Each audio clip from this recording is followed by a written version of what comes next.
There's another scandal that we must cover right here on Culture Couture Podcast.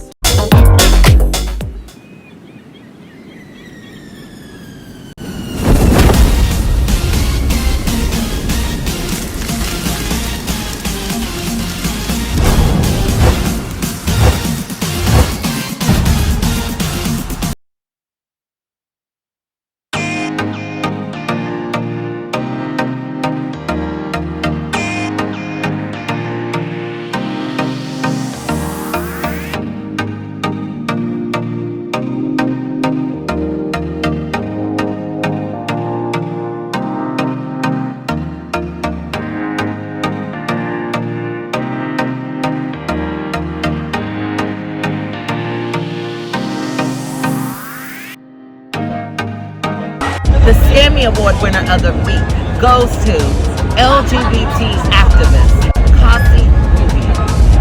She has been found guilty in federal court. The founder of Casa Ruby in D.C. has pled guilty in a federal fraud investigation. Ruby Corrado was accused of diverting COVID relief funds for personal use. She founded the nonprofit that once provided shelter and counseling to LGBTQ youth in the district. News 4's Darcy Spencer caught up with Corrado after the court hearing. Would you like to say anything about the guilty plea today? Later on, when I go to the whole motion of giving my story. Ruby Corrado walks out of federal court in D.C. after pleading guilty to a single count of wire fraud. The woman who founded Casa Ruby to help LGBTQ youth had maintained her innocence up until now. Today, she admitted she used COVID relief money for her own use. They say she diverted at least $150,000, maybe more, to her accounts in El Salvador. She's the Gazelle Blanca of the LGBT community, while she's stealing money and not paying her employees and take her money to El Salvador. In exchange for her guilty plea, prosecutors agreed to drop other charges against her, including bank fraud and money laundering. Prosecutors say in 2022, when financial irregularities at Casa Ruby became public, she sold her home and fled to El Salvador. She was arrested in Laurel after returning to the U.S.